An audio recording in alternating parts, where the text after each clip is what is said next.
got that glow. And one thing they hate worse than you having that glow is when you know you got that glow. They don't like that. They don't like that at all. So give them a reason to keep hating on us. You know what I'm talking about?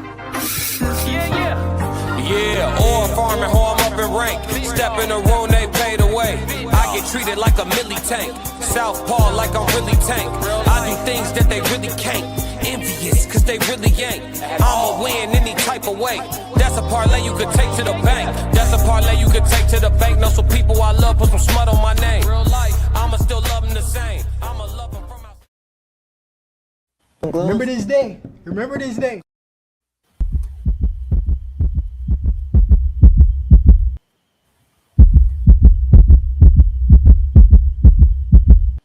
I'm only gonna do this once.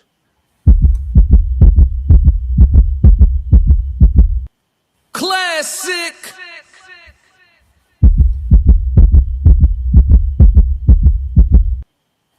All right now.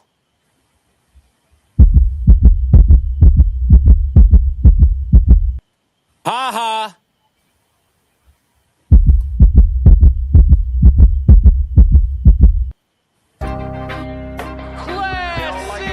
That glow.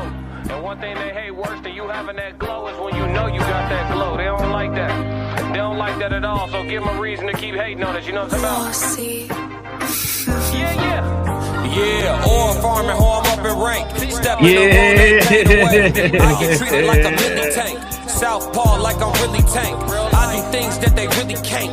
Envious, cause they really ain't. I'ma win any type of way.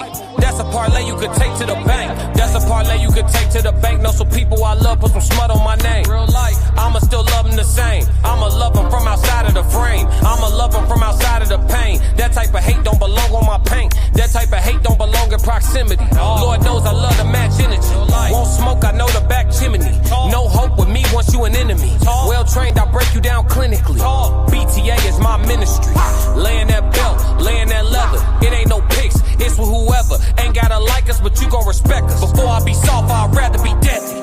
Let's get it. Since I lost Sebastian, my heart has been heavy. Hard in my heart, now it's hard to be friendly. PTSD in my arms, he was heavy. Felt his heart stop, oh my God, I wasn't ready. Couldn't even walk, his last walk was with Granny. Heard he was sick and they said it was bad. I damn that collapsed, but my legs felt like jelly. Man down, I lost my family. Therapy dog, who gon' help with my sanity now? Think I'm about vanity now. Been in the gym, I'm trying to balance it out. Managing rage, out of line, so people jumped off the page. Bad time if you really won't play. Bad time for you to play with my name. It's Candyman if you say my name. Home up in rank. Step in the room, they pay the way. I get treated like a milli tank. Southpaw like I'm really tank. I do things that they really can't. Envious, cause they really ain't. I'ma win any type of way. That's a parlay you could take to them. I'm having that aura, I got that glow. They hate it worse when they know that you know. Walk in the room like I'm covered in gold. I used to suppress it, was about to implode. I used to suppress it, was about to explode. Sore thumb in the room, everywhere that I go. Black sheep for the fam, used to think something was wrong. Took a little time to realize I was chose. Took a little time to realize I was special. Ever since birth, been a cold under pressure. Wanna be great, gotta do a little extra. That's why I grind with obsession. Everything about me irregular, everything about me is pressure. Maximum effort, no box left unchecked on the checklist. No stone left unturned, mash on the gas and etc. Or farming home up in rank. Step in the room, they pave the way. I get treated like a milli tank. Southpaw like I'm really tank. Classic. Yo, what's good, family? What's good, family? It is the human experience back again, episode 3. Can y'all hear me clear? We good? Sir. I bet. I'm getting a little feedback, but look, yeah, it's the human experience, episode 3. We here 3 weeks in a row since we started our show. We have not missed yet. I cannot tell a lie. Classic. So look, man, we back tonight. We got a great show. We got a great show put together for y'all tonight. We're gonna be talking about the journey, and we're gonna be talking about relationships, and not necessarily romantic relationships, but relationships in general. So all come be interactive in our chat. This is an interactive show. We try our best to read all our chats. Generally, we do read all our chats, whether they super chats or otherwise. Wherever you tapped in from, we appreciate you. This is now streaming currently on the Raw Society Coalition channel on YouTube. Make sure you subscribe. It's also streaming at the Classic Codes. If you're watching from there, make sure you like and subscribe. It's also streaming on the Tez Down. It's also streaming on the Classic Codes on Twitch as well. So wherever you're watching from, make sure you like and subscribe to the channel and enjoy the show tonight. Tez, how you feeling, my brother? Feeling real good, man. It's been a great day, great weekend. Boy, is that a new microphone? You sound crispy. Thank you. Julio, what's going on? Roxy in the building. What's up, Roxy? Said clear, cool, Tez down 333. Roxy said, hey, what's happening?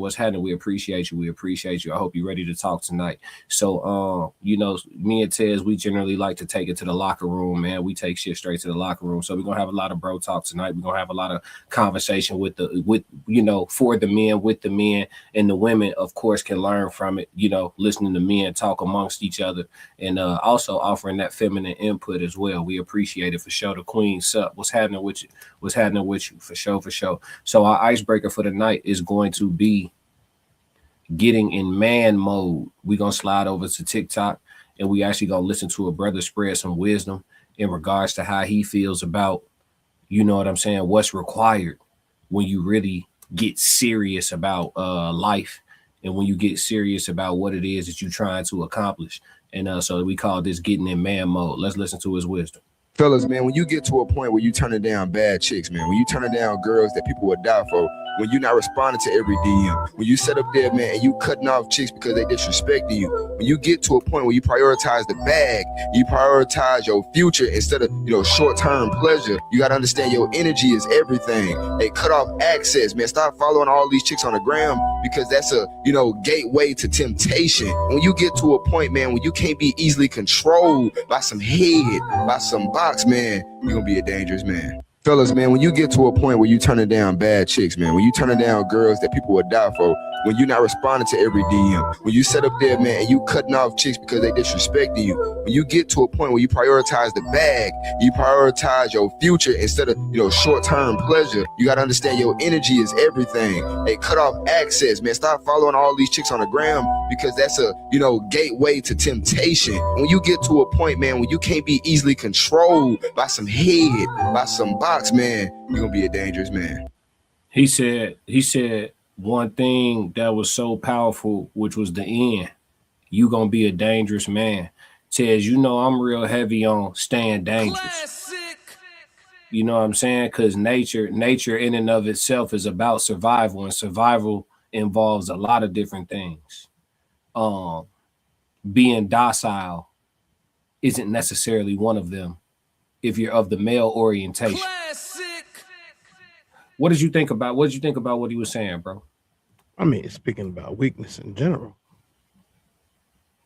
you cannot be, weak in that way, and not have discipline and self-control. You can't have none of that if all you do is spend your time chasing people like that, physically, especially. Mikey said, or worry about creating art. What's up, Mikey? Mikey family in the building. What's going on with you, brother? He said, or worry about creating art as well. Yeah, that's true. You can't create nothing if you spend your time chasing that. Do you think it reduces the ceiling of potential of the man when you aren't focused to this capacity? Yeah. Or let me reframe the question for you. Is there a world where you can balance being about the baddies, to a degree, but also being locked in on what you got going on? I hate to say it, but unless you make it a part of your What's brand, good? No. Explain what you mean by that. I mean, okay, I can only give examples, so I got a name drop, right? No, you don't. So there's a particular man who was on Nickelodeon at one point in time. Yeah. He's made having a bunch of kids with a bunch of people part of his brand. To the point of where like they make jokes about it on national TV now. You know what I mean? At the award shows, or when they're hosting something like Times Square live from New York, they're making jokes about it. You know what I'm saying? And he's perfectly happy about this because it's a running joke, especially around Christmas. You know what I'm saying? Yeah. You know what I mean? And But other than that, if that's not part of your brand, no, you can't. Okay, so here's my thing. I like the feedback from the fellas so far. All the men are in agreement. They're saying no. They're saying you do have to lock in to this degree in order to, reach your ceiling of potential. You know what I'm saying? You do have to deprioritize, if you will, the ladies, the pursuit of the ladies, the chase of the ladies, and probably to a degree dealing with them all together for a little while to really, really lock in. Why do you think most men agree that that's necessary? Why do you think there isn't a world where you can balance, messing with the having a little something to yourself, even if it's just a come when called type chick, you know what I'm saying? Just having a little something to relieve that energy, you know what I'm saying? Here and there, and still take it to the moon. Why you think it's There's why? a difference between like that. That's allotted time for like human necessities. But if you're spending time chasing it, if you're spending most of your day DMing chicks that you don't know, you're not going to be able to like function at a higher level. It takes a long time to actually get good at something. I talked about this the other day on Tez Down. It takes a long time to get good at something sometimes. And if you are spending time on garbage where you should be spending it getting good at something, you're never going to be good at it. Okay. So let me be the devil's advocate tonight then. Not even necessarily that I'm on this side, but I just want to push the conversation a little bit and challenge this icebreaker, right? I went to college and played sports in college. I played on a team with an All-American. I watched my man go get 50 points. You know what I'm saying? Like multiple times. I watched him go get like 40, 10, and 15. Wild shit. Multiple times. That man, he's passed on. We're not doing the names and shit, but rest in peace to him and God bless his family. But I played on a team with an All-American, and let me tell you, he made time. You feel me? We talking about top player in the nation, top 5 player in the country, first team All-American type shit, right? He made time. You feel me? Like he had hoes. You feel me? So like about Wilt Chamberlain. So I mean he wasn't Wilt Chamberlain. You get what I'm saying? But right. You get what I'm saying? So I hear what we saying as men. I hear us, but I feel like to a degree, we kind of being like the ladies, we saying what sound good out loud. Because a lot of people with hella talent that thrive at a high level still be making time for the hoes, bro. Yeah, but what else could they be doing if they weren't doing that? No, but I'm saying, the NBA, they say those are the top whatever, 100 player, the top however many 100 players in the world. We know that's not the case, but let's say they're in the top percentile for sure, right? If you get to the National Basketball Association, you in the top 5% of hoop in ability on the planet Earth for sure. In the world. Yeah. So those men all still made it through the way of going through D1 schools and playing overseas. You think them dudes didn't have hoes? And they still got into that percentile. You see what I'm saying? Like there's only a few superstars that we know of. I'm coming to all the comments. Y'all do y'all thing. There's only a few superstars that we know of that like we know they don't really be indulging in the partakeage with the women like that. You feel me? Like Kevin Durant, he's known notoriously to kind of like be real cool on the broads, like until he done hooping on purpose. He said that out his own mouth. You feel me? Not saying that he ain't messing with nothing, but he not, you feel me? He moving a certain way until he done with his hoop career. But for the most part, the highest level athletes, track stars, whatever, bro, they making time. Even if we take it to business, them boys on Wall Street, they making time. And they making time and millions. So is it true? So that you just put a point in here. Okay. We're talking about the people that are at the pinnacle of their profession. But on the way up, they was making time. Right. But I also believe that type of potential is visible for the most part. Especially if they're attractive, especially if they look like they're going somewhere, or let's just say they started in middle school and they had a middle school name.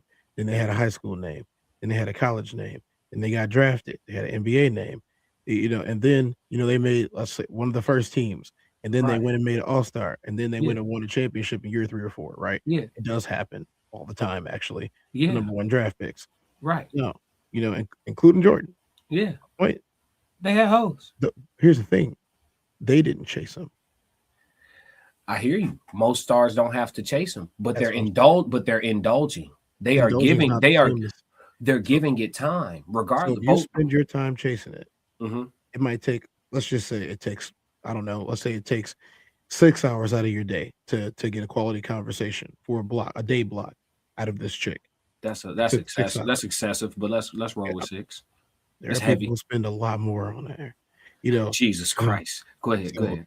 it takes you 6 hours to get a quality conversation for that day block.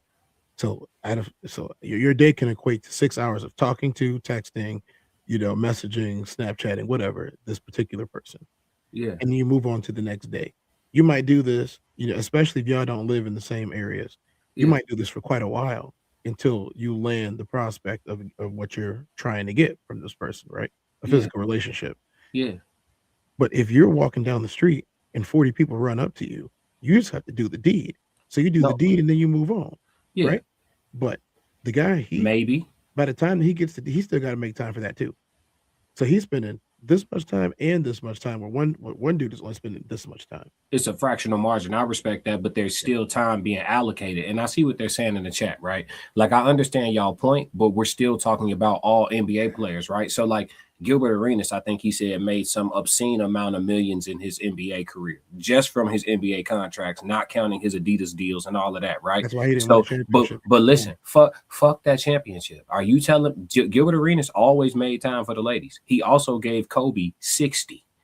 You feel me? And listen, hold on. I would argue with any one of y'all that being able to say I gave Kobe 60 while Kobe was guarding me is worth more than a ring. Kiss my ass.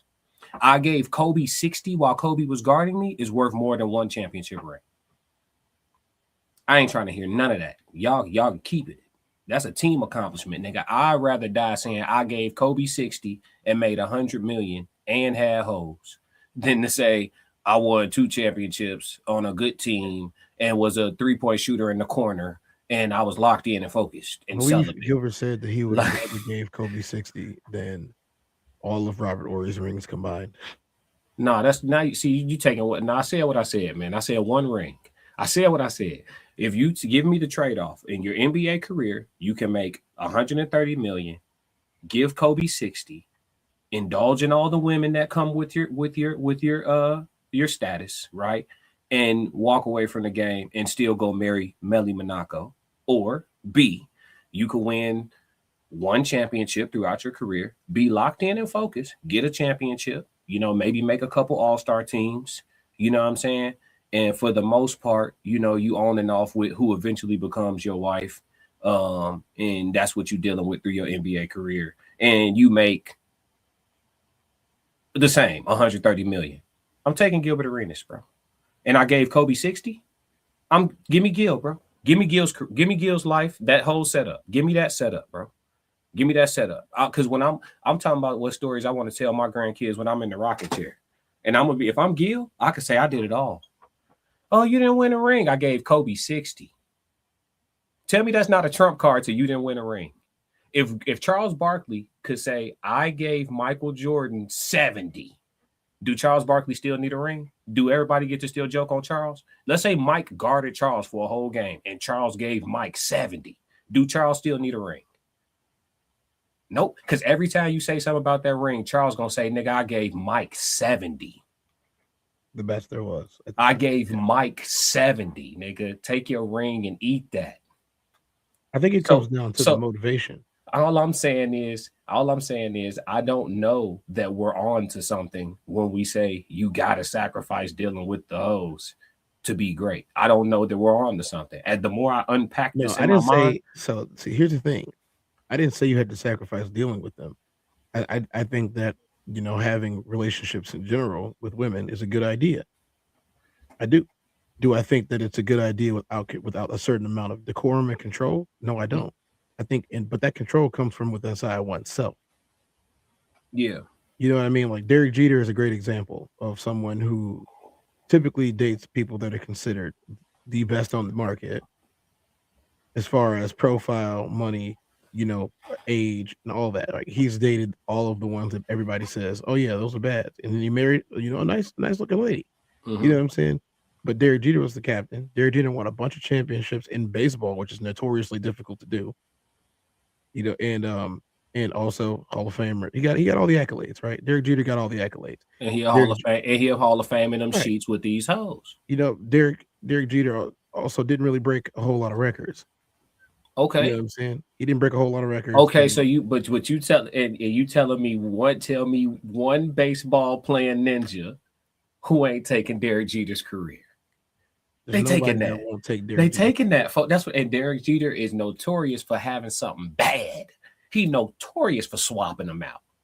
Come on now, gang. I don't know if we right. I don't know if we right, Chad. I'm just saying there's a whole big difference in the quantity and quality versus just she bad, I'm taking her.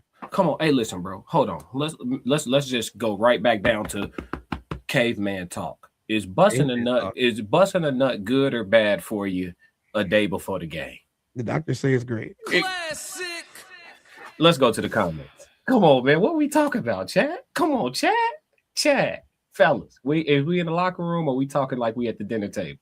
Which one? What we doing? Which one? Y'all tell me and I can adjust. Y'all tell me, folks. Okay.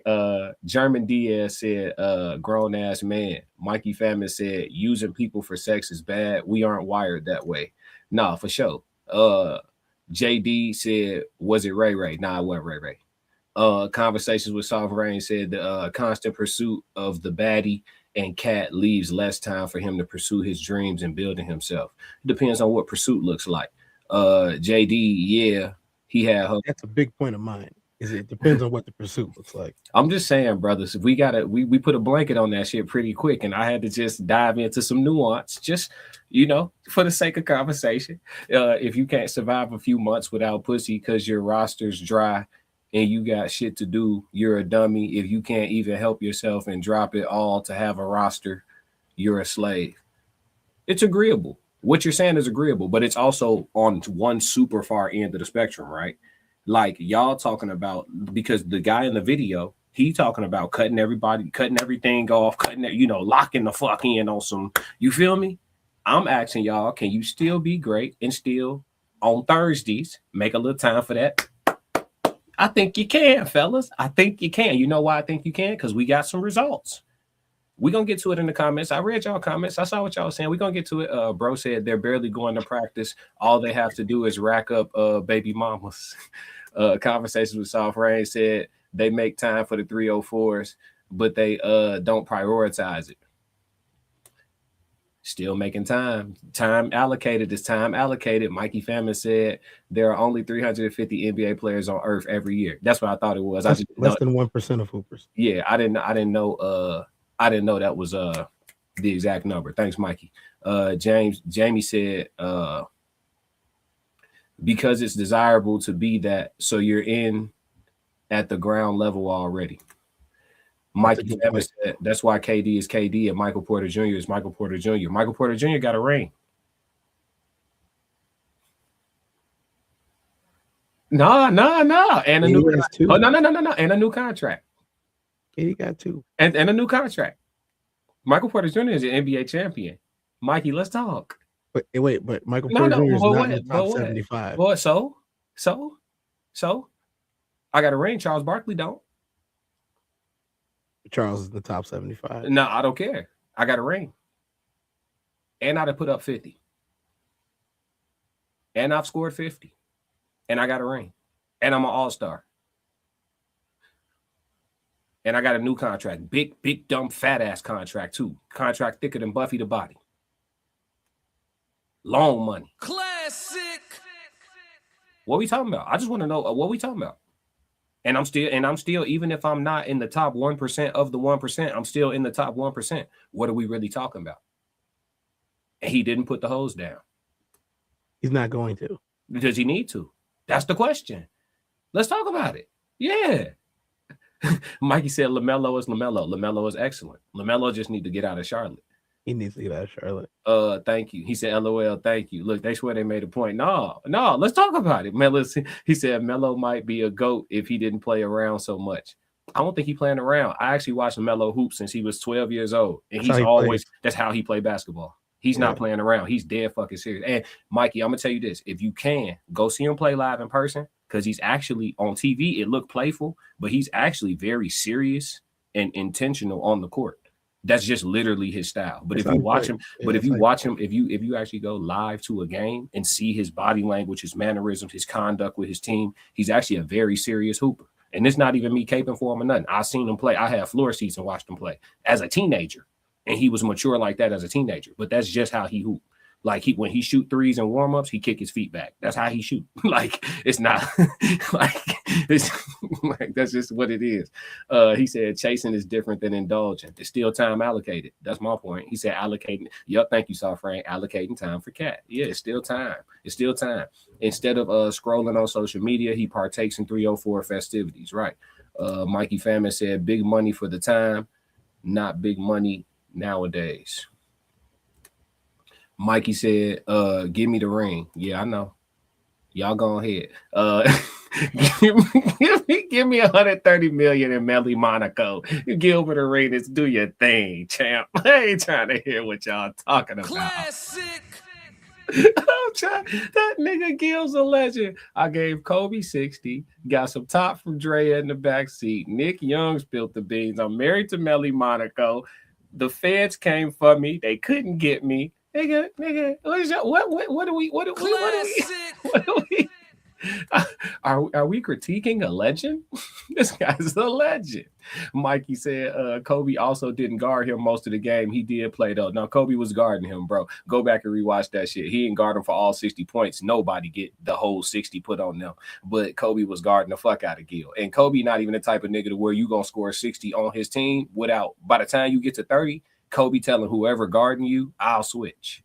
You feel me? Like Kobe, that type of nigga. You're not getting to 60 without Kobe stepping over to take the assignment. He was giving Kobe ass baskets. Go watch it again, Mikey. He was giving Kobe ass baskets. And Kobe is my second favorite player of all time. And he was giving Kobe ass baskets. Classic. On my mama. And if Kobe was here, Kobe would tell you, yeah, no, he cooked me. And then he'd tell you about how he got his ass back. Because he definitely did. They don't talk about that though. Mikey said whoever number one is with the headband was guarding him. Man, he gave Kobe ass. Everybody on that team got some of that motherfucking 60. Shit. And listen, before he gave Kobe 60, but like a day or two before the game, he said, I'm giving Kobe 60. To announce that you giving a nigga like Kobe 60, to alert him, to turn the Black Mamba up, and then pull up and give them 60. Classic. I think that was more to me saying that he was going to do it beforehand because he did. He absolutely did. That was more impressive than just getting 60. That's what I'm trying to tell you, bro. We're not finna diminish that. It was like Babe Ruth called shot, but we got to see it for real this time. Yeah, we're not about to diminish this. Let's see. Mikey said he was being guarded by Smush Parker and Kobe and everybody. He was being, you know who he was being guarded by? The Lakers. And he gave the Lakers 60 after announcing, I'm finna come give y'all last 60. And Smush wasn't no bum. Just because his name was Smush, Smush had game. Let's see. Boris. Conversations with Soft Rain. The men that are successful and have a roster of 304s, they know how to prioritize it. They know the art of keeping it separate. Thank you, Conversations with Soft Rain. She's acknowledging that this is possible. Let's see. Jamie said, bro, I'm in it. The biological shit that does for you, the power, the connection, it opens your goddamn shit. What? I think he was talking about like is busting a nut before the game. Okay. Thing. Yeah, hopefully that's what he responded to. Mikey said, what that mean to KD? I don't know. He said he wearing KD's old Brooklyn sneakers. What you talking about? I'm not talking about nothing. I'm talking about we comparing success to success. I'm not talking about nothing. I'm talking they're both successful. Right. We're comparing success to success. Okay, I'm wearing KD's shoes. His shoes is dope. He come out with some more good ones. I'm gonna get some more good ones. What we talking about? I'm not wearing the Clay Thompson 11s. Come on, man. What are we talking about, bro? We not finna sit here and try to make Michael Porter Jr. somehow sound like a fucking failure. What are we doing, Mikey? Is this what we doing? He said he is the worst shot taker ever. Hey, hold on. LaMelo. Yeah, LaMelo. LaMelo. Okay, that's cool. Yeah. Let's do this. LaMelo Ball contract. Let's do this. 5 years, $203.85 million rookie max extension, which can reach up to $260 million with all his NBA max extension. Keep kicking your feet out, LaMelo. Keep kicking your feet out. Classic. What are you talking about for real, gang? This supposed to be an icebreaker. We 30 minutes in on breaking the fucking ice, man. Come on, Mikey. I appreciate you, bro. He said, I knew you would say that, so I found the replay and started watching it when he said it. Yeah. Did he not give Kobe at least 10 or 15 of them 60? Tell the truth and shame the devil. Did Kobe get some of that 60 or not? And this is my second favorite player. I'm objective. I don't care. I don't cape. I'm not a man fan. You feel me? He was a part of it. He said the current NBA product is unwatchable. Numbers don't lie, me and do. That's why I discuss geopolitics, more skin in the game. I feel you. That's a little heavy for this hour, though, but I feel you. We discuss some of everything on this channel. Stay tapped in. We appreciate you showing up. Smush Parker was the nigga wearing number 1 jersey, and Kobe hated dude. Yeah, Kobe hated a lot of people, though. That's not really saying much. Kobe hated most motherfuckers, for real. I think Kobe genuinely liked Kyrie and Carmelo. I don't even think he liked the rest of them niggas, for real. Not for real, like not for real. Like, you know what I'm saying? Like, he like Paul. Yeah, he fuck with Paul on some international shit. Friends. Yeah, they were on some international shit. You know, him and Paul used to speak that different language on the court. He hated Rick Fox. Not Rick Fox. He liked Rick Fox too. He hated Derek Fisher. Hey, he said the Michael Porter, the MPJ Nets are a blistering 10-19. Hey, Mikey, regardless of their record, do his check still clear? And he in New York with the melting pot. Them 304s in New York hit all the way different. Classic. That's what he went there for. That's what he went there for. Do this once. That's what he went there for. Yeah, that check go clear, buddy. He said he went to be a problem. He said, keep kicking them ugly ass Pumas, young man. I was just looking at a pair of them Pumas at the stove. I'm finna grab a pair. ESG don't like it. He don't like it. Boy, that boy catching a bag, kicking them feet out on them threes. Mikey said maybe like 4 possessions. Kobe stood Kobe stood to the side and said, I hope Gilbert bends you. Come on, gang. What we doing, gang? What we doing, gang? I do recall Kobe standing there looking at them like, are y'all gonna guard him or not? Listen, bro. He gave the Lakers 60. And Kobe got some of that 60, and he announced it. So I don't listen. We talk about we so selective with the shit. That's why I say I'm not a man fan. Kobe, my second favorite player of all time, and I'm still gonna be objective about this. We revere Kobe for what? The Mamba mentality, his competitiveness, his edge, his grit, all of this shit. Right? This is what we revere him for. But the same nigga y'all now telling me when a nigga say I'm gonna come give you 60 in 2 days. And then pull up and start getting 60, that this Mamba just decided to sleep for the night. No, he gave Kobe Bryant's Lakers, while Kobe was on the court, he gave the motherfucker 60 with a pre-warning.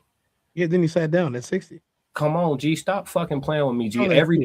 Every fucking bucket of that 60 count, and then we putting all of that shit on Kobe's Lakers. So now because he had 60 and Kobe seemingly didn't care or whatever the fuck y'all talking about. Kobe cared. Yeah, come on. We're gonna go with what they said. We're gonna go with what they said. Kobe didn't care and shit, and he just let the man go get 60 and shit, and we just gonna put a smudge on the 60. No, that was Kobe's Lakers. He gave Kobe 60. Classic. Now listen. If Kobe was injured and he didn't play, cool. He started and he played his regular minutes and he got his ass 60'd. That's it, folks. That's it, folks. Mikey, he just yelled at them. LOL. What's up, Enzo? Mikey said, kept smacking his forehead. I just watched it. Yeah, he gave their ass 60. So, yeah. And I'm sure you enjoyed the footage. He was hitting shots from all over the fucking place. Fantastic game. Yeah, let's move to the meat and potatoes of the conversation, though, man. Grits and eggs, man. The scenic route. All right, so I think this is about 4 minutes worth of content. We're gonna let them cook straight through the first time, and then we'll come back and do a little bit of pause play because bro is a good speaker, and so he make a lot of points. So just trying to respond to it as a whole, that shit ain't really gonna work like that. Hold on. Yeah, man, 333 to everybody in the chat, man. We appreciate y'all being up at this hour with us, man. Who would have knew? Ted? Yeah, no idea. Thank y'all. We appreciate y'all, man. Hit the like button while you're here. Nobody. We was gonna shoot an episode. We appreciate y'all coming in here. For sure. All right, let's let him cook. When you take the long way, you'll appreciate the scenery. And you got the endurance. See them motherfuckers that take that wide road? The road that's all accepting. Come one, come all. You have to walk far to get there. You ain't have to pay for the lights. You ain't have to build it up. They built it up for you. They already had the character in mind when they seen you. They got the low-hanging fruit that you're ready to eat. So when times get dark, you don't know how to endure. But when you take that long road, you know that sometimes it's gonna be some peaks. And that when you hit that peak, make sure you pause, you look out at the scenery, you take it in. Because you earned your way to that scene. You earned that view. And you know that when you're in that valley, that all you got to do is keep moving forward. And when you arrive alive. They can't chew you up and shit you out because you ain't here to be ate. I'm here to make my own machine. I'm a beast all by myself because I took the long way. All that shortcut shit. What's the thing about fast food? Time they hand it to you, that shit cold. Time you drive out the drive-thru, that shit cold. You got to start eating that bitch right away. That good home cooked meal, you eat on that about 2-3 days. Oh yeah. Fast food, that shit get cold. You don't even waste your time reheating that shit. Just go back and buy some more. A lot of y'all fast food with your life. You don't take yourself seriously. You don't believe you can do it. So many examples of people that did it before, but it's not the easy way out. If I took the easy way out, nigga, we'll be millionaires right now. Huh? We hot. They done tried to buy this shit 3-4 times. I'd be up. But guess what? Wouldn't be able to talk like this. All you'll see is Skip. Get the red pill. Put your bets on Prize Picks right now. Put your bets on Prize Picks. Yeah. We betting on cricket this week. Yeah. Fuck on you, nigga, bro. You taking that low-hanging fruit, bro. When you take the long way, you'll appreciate the scenery. And you got the... All right, we're going to play it again. And we're going to pause and interject a little bit. Let's roll.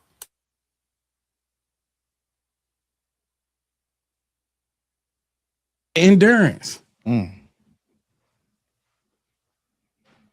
See them motherfuckers that take that wide road? The road that's all accepting. Come one, come all. You have to walk far to get there. You ain't have to pay for the light. Ain't it crazy, Tez, how the truth always in front of you, bro? Yeah. Inside of the route, inside of, they say take the scenic route, right? Which normally describes the long way. But scenery, scenic, same root word, right? So on the scenic route, not only are you taking possibly the long way, but you also getting to explore, right? You going on an expedition, if you will. You getting to see a lot, witness a lot. You know what I mean? Go past a lot. You know what I mean? Think a lot. There's a lot that you gain when you take the time that the scenic route takes. You feel me? And it's interesting. Like when I think about the word scenic, I'm trained to think about the long way. But if I think about the word scenery, I think about looking at something beautiful. You see what I'm saying? And so when you actually deprogram yourself from thinking scenic means long and out of the way, it actually means taking the beautiful road.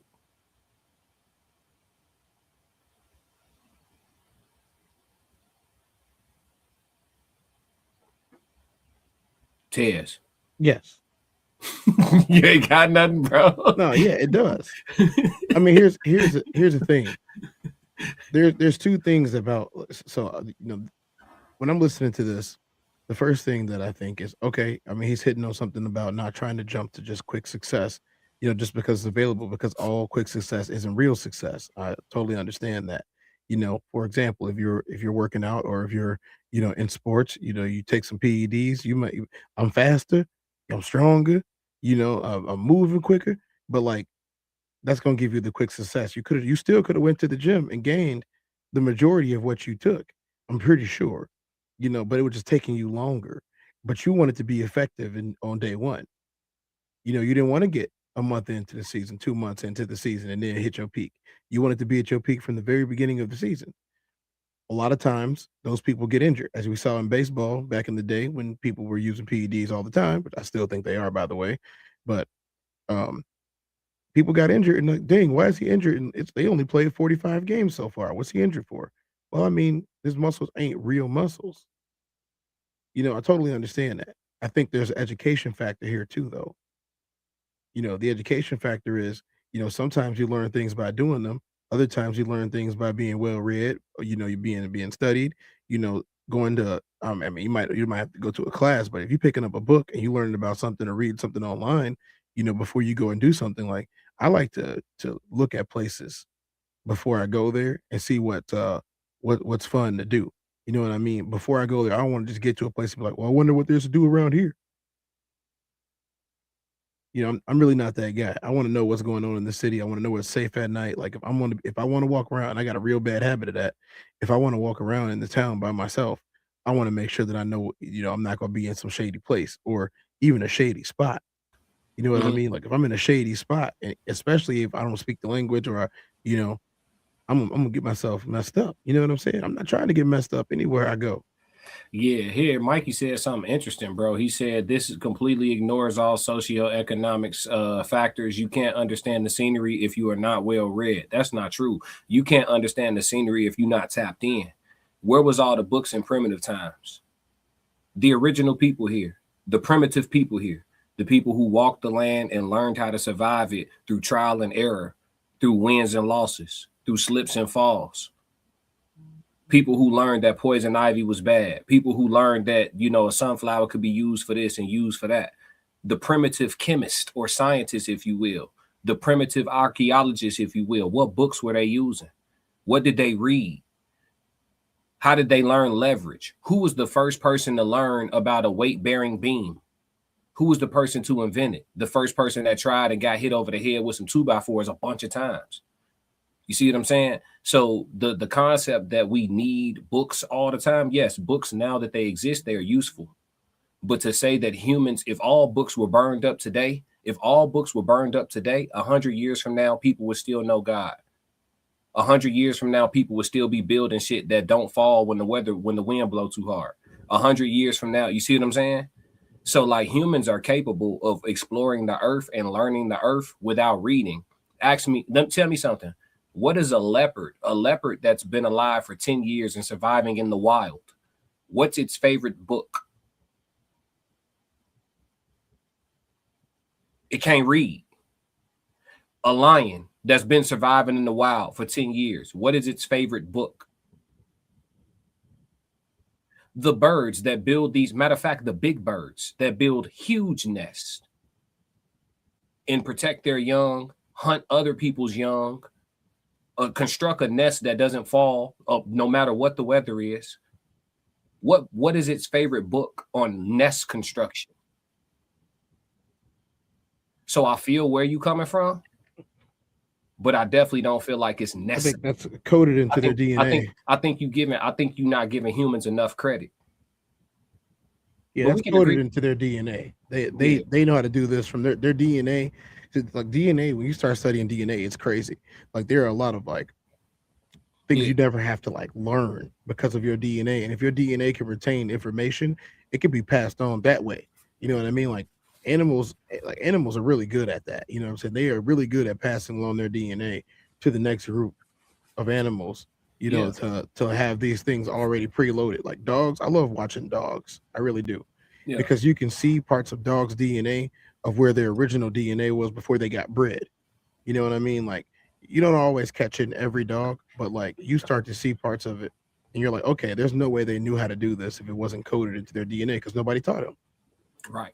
You know, they've never been around, in some cases, they've never been around another animal. But here's the thing, dogs don't pay bills. Right. That's the one thing, right? Dogs don't pay bills. You know, the animals we talked about, they don't pay bills. I think that when you factor in, you know, bill paying and having to earn an income and having to pay for this, taxes and all that crazy stuff that people made up, you know, money ain't real anyway. You know, you know this, money is not real. But when we focus on the things that money brings, like for example, he was talking about signing those sponsorships and selling your entity, you know, that you created. You know, that's a capitalist model. It's like if you said I'm gonna sell the classic codes tomorrow for, you know, $4 million, right? People might be like, why you sell your show? You sell it for $4 million. You can be like, well, I didn't have $4 million before, and I like having $4 million, so I sold the rights to the show. You know, they might tell you, well, you can make that $4 million on your own if you just grind harder. You'll say, but it'd take me 8 years to make $4 million right now. You know, I would rather just have $4 million right now and then go do something else. Yeah, those are two totally separate, you know, problems. Nobody's wrong. You know what I'm saying? That's two totally separate problems. Yeah. You know, it's like, oh, so why did you give up your platform? Like I told y'all before, you can buy my silence for $8,000 a month. That's not a lot. For $8,000 a month, you can buy my silence. You gonna shut up? I would not say anything else on these platforms. If you signed a contract to give me $8,000 a month for the rest of my life, I will not say another word online. Matter of fact, I even delete my social media. I'm making that shit stretch. 8 racks a month. I'm moving straight to Nigeria. I delete all of it. You know, $8,000 American dollars a month. I'm moving straight to Nigeria. I'm finna live like the Lord himself. You know, I probably move to like, I don't know, Japan or something, but it's over. $8,000 a month, like, you know. I feel you. But I was gonna say silence. You know, you're right. The original time I did say that was pre-pandemic. It was $8,000 a month. So I think Mikey is right in this situation. I had to move my camera down so I can see y'all comments because a lot of them. But because you know, man, these comments be loading up quick. I have to see them. Because now you want to get caught up real quick. No, I'm catching up right now. No, I'm saying you want me to read them? Yeah, but I'm gonna have to go. I'm gonna have to raise it because of inflation. It's gonna be 10 to 12K. 10 to 12. It was 8 before the pandemic. Before the pandemic. Now it's 10 to 12. That's how bad inflation has gotten. So I'm gonna charge them too. For 10 to 12K, you can buy my silence permanently. I will not speak on platforms anymore. Come on, Elon, shut me up. I exposed you 5 ways from Sunday. Shut me up with 12K a month for the rest of my life. Sign the contract, Elon. I'll be quiet. Uncle Plug TV said, "What's up, family? What's up, Unc?" This conversation with Sovereign said, "What up? Hey, Unc 333." Mikey said, "We went over this already." He said, "People should read more old maps if we are using this analogy." Uncle Plug TV said, "I thought Tez was glitching. He was. I did the impossible. I had bro speechless." Flip said, "Poetic 333, all true too." He said, "That was some fly shit. Just because they offer you some shit don't mean you have to take it. That low hanging fruit ain't always the most nutritious thing for you." I agree. Uncle Plug TV said, "Got to be savvy." I think taking low hanging fruit, if you multifaceted, could be a smart thing. Like how Ted said, taking $4 million today, like taking $4 million today. If you got a plan for that $4 million to keep flipping it, shit, people looking at you like you took short bread and you still playing the long game. You just playing it in a different way than what they want you to play it. You see what I'm saying? So it just depends. Mikey said those people don't grind for money. It wasn't a thing we made up yet. So what you saying? We were saying it was the same thing that I said. I didn't even know he had put that up there. He said they were closer to society. I would like to be in rather than this vacuous capitalism. I agree. I mean, they were closer to having some semblance of freedom. But listen to this, my brother, if you will. What if a nigga can't read good? Trolls. I mean, shit, you don't really need to be able to read. There's plenty of people who did hella shit that couldn't read. Speaking of void, the earth. Yeah, earth. I'm from the crib. Mikey Famine said, how will money save you from a leopard? Well, it won't. Why are you talking? I mean, it won't. It was about the capitalist conversation with how like there's a difference between doing it for the money and then doing it for the journey. You know what I'm saying? There's learning certain things on the road or learning certain things because of your DNA is a little bit different. But if you living in a capitalist model, it's the same. I'm taking the $4 million today versus I'm gonna get $4 million in 8 years. Yeah, but the long road normally gets you more money too. Yeah, it's just gonna take you a lot longer. Yeah, and yeah, and it's about the purpose that you have for it, right? If the goal is money, and you can have this right now with little to no, Now here's the thing. So here's the short-sightedness. I didn't get to finish that part. Here's the short-sightedness about it. You taking $4 million today might mean that's the only $4 million you're gonna get off this platform, but they are about to get 40 million off of it because of all of the stuff, the machine that's behind it. You can't come back at later on 2 years from now and say, well, the model you showed me was 4 million in 8 years. I took 4 million that day. They say, yeah, but we push 40 now in 2 years. You can no longer be like, well, I need my 20. You can't say that because you already signed the deal. You took the short route. I think that's what the guy was trying to say, to break it down a little bit more. He was trying to say that if you can weather the storm, you will have, abundantly more if you can weather the storm. But some storms are not worth weathering, and people need to understand the difference. If you have a master plan, I have a master plan. You know what I mean? The master plan is not just, become the biggest YouTuber. That is not the master plan. I really wish people could understand the difference between the means to an end versus a master plan. The master plan might have been to get $50,000, but so if you offered me 4 million, I've eclipsed my master plan by several millions. So it's like that was never the goal. The goal was 50K. You got offered me 4 million tomorrow. I'm gonna take the 4 million tomorrow and I'm gonna do what I want to do, because that was the whole point of me doing what I was doing, is to do what I wanted to do. So I couldn't agree with him on the, look at him, prize picks or the little red pill or whatever. You don't have to take the product. You're a spokesman, you're an advertiser, and then you do whatever you want to do on your platform after that. Or the fact that they sold the Gills Arena. Let me interject. When he brought that up, he was talking about how it's going to restrict your freedom of speech. Like he was saying, like, I take them deals, I can't talk like this. Certain shit I can't get into no more. You feel me? Certain ways I'm about how I like to communicate. That's gonna be, you know what I'm saying? You definitely, when you get in the bed with the wrong, advertisers and stuff, they're gonna restrict. You know what I'm saying? Some because you attached to their brand now. So now it's like some of what you would have said or how you would have crashed out before, you can't even do that no more because you're gonna fuck with your paper. Versions of what you were doing before. Yeah, and that happens with all of those companies. So that's kind of Star Wars, bro. Like, if I don't know if you'd watch Star Wars, if you were into it when you were younger. Star Wars has gotten a lot more watered down. I'm not saying that the stories aren't still good, but people are like, this isn't the old Star Wars.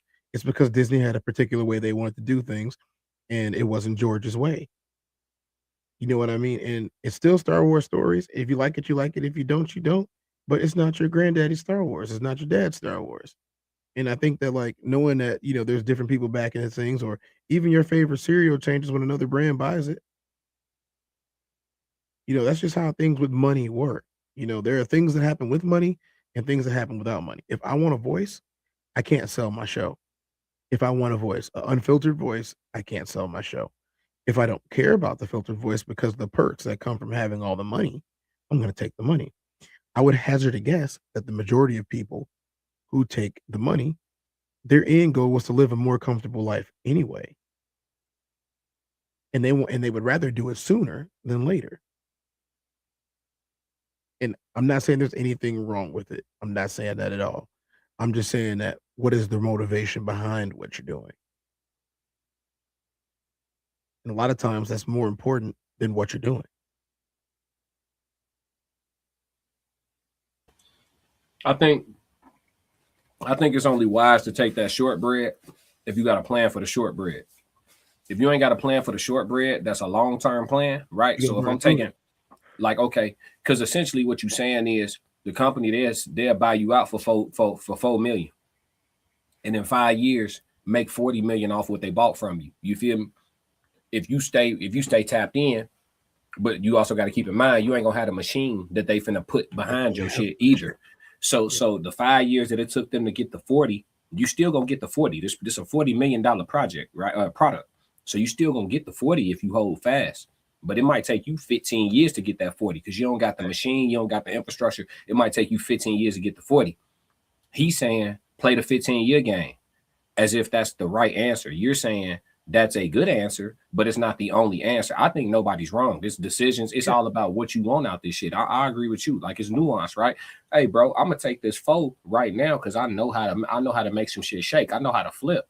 And then this contract is not going to stop me from starting up a new product or a new platform or a new brand of my own. You feel me? I'm not going to sign nothing that's going to stop me from doing so. So if I did it once, I could do it again. I could make it my business to just keep building $4 million YouTube channels, if that's what it is. You know what I'm saying? You see what I'm saying? And turn that into a whole thing. Hey, bro, let me show you how to make a $4 million brand on YouTube real quick. It's a flip. You know what I'm saying? Like, whatever the play is, you just got to have a play. So I get what you're saying, but I think it's ignorant to take the short bread with bright eyes and a bushy tail and go straight to the mall.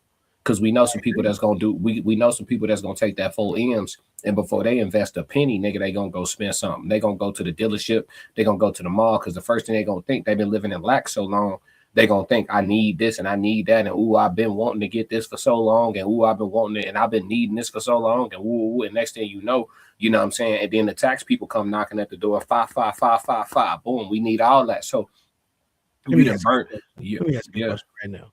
Yeah.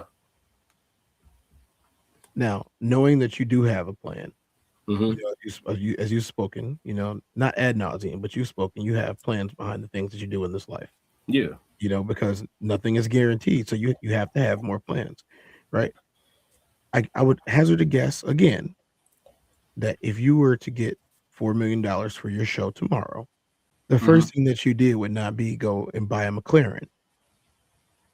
Nah, I'm gonna be real with you. I hate to go away from your question slightly, but I'm not signing no paperwork that give over the complete ownership of my shit. I'm gonna keep some ownership. Like, you can't buy nothing from me without me keeping a piece of what I started. That's like me if I send my baby off to school, you feel me? That ain't no longer my child. That's not the coach's child. That's not the institution's child. I'm still, you see what I'm saying?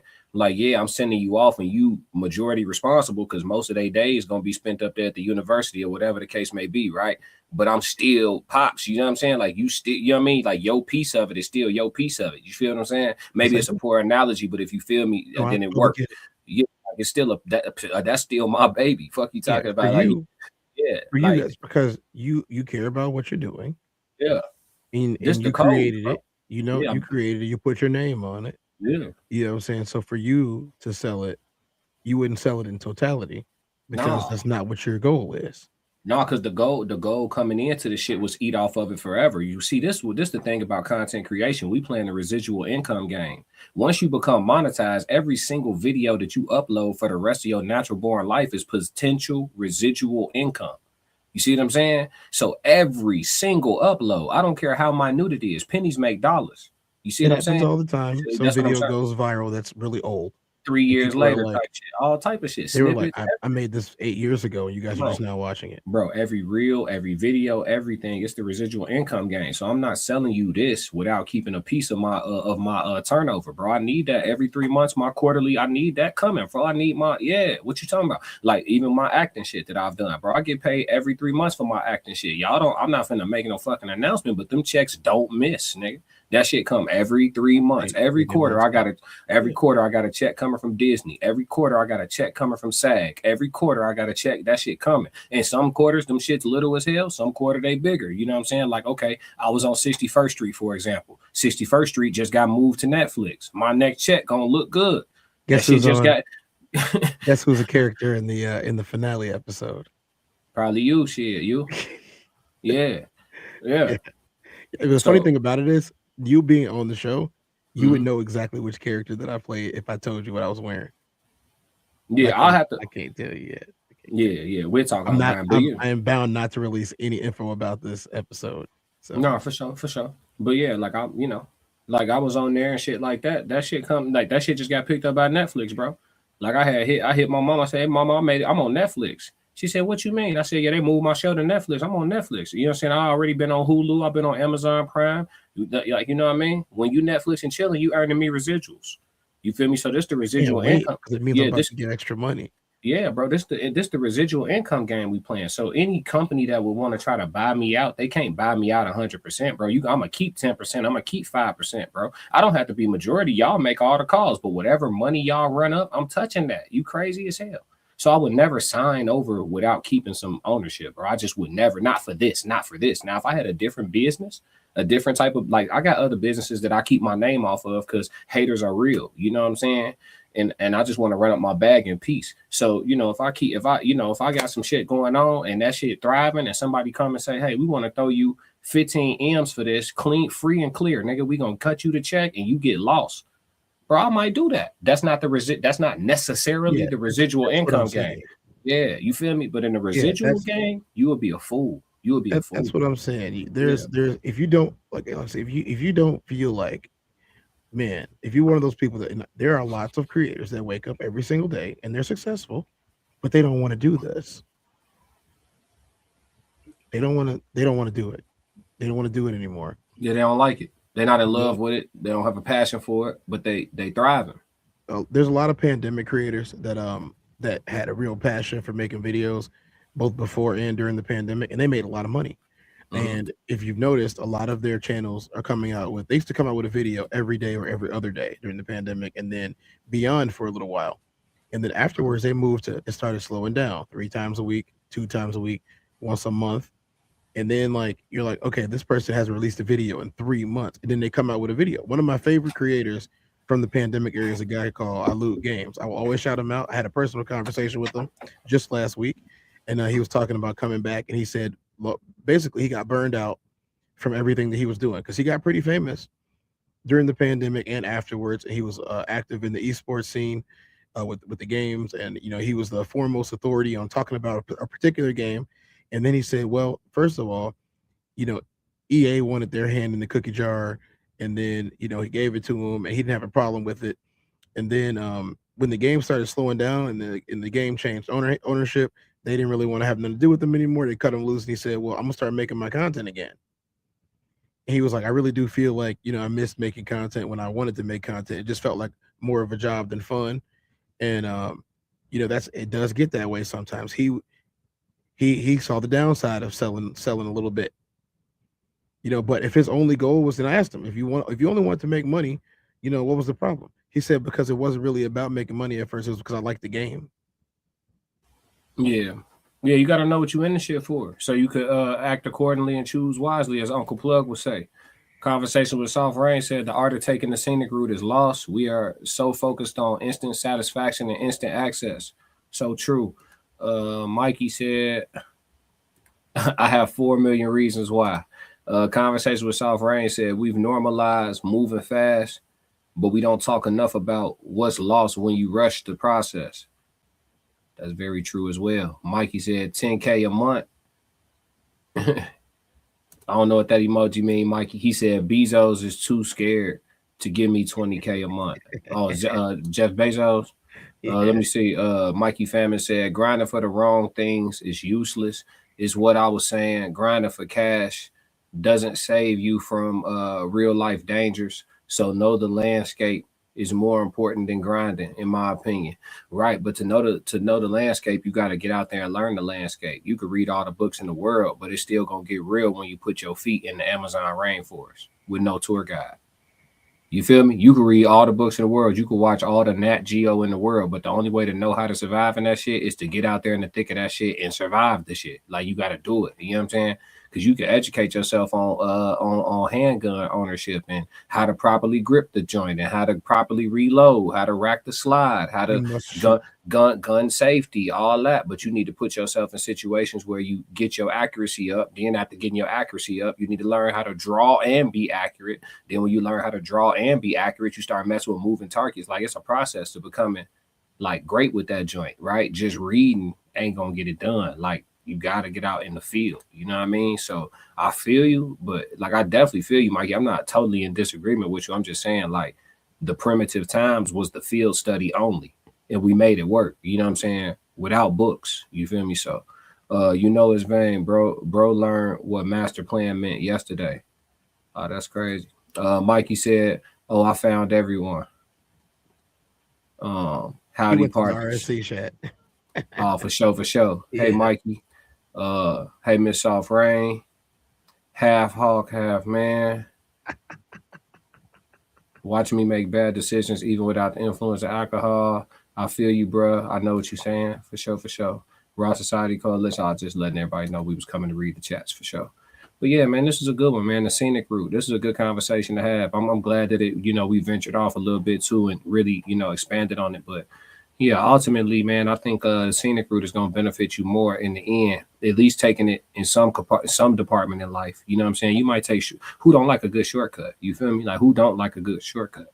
But in some areas of life, you know, especially like I say, if it's some residual income involved, or if it's a situation where, you know, legacy is involved and that's important to you, like the people who said they'd take a ring versus Gilbert Arenas' career, y'all go ahead. You know what I'm saying? It's a bigger conversation, but opportunity cost is a real big part of life that doesn't really get discussed, you know, ad nauseum like it should. Yeah. But opportunity cost is huge, man. If you have to know what it costs, and that's why, like, the last couple of episodes, like my titles have been. They said, "What the hell are you talking about?" Shit, you here to watch it? Yeah. It must be important. It must be important.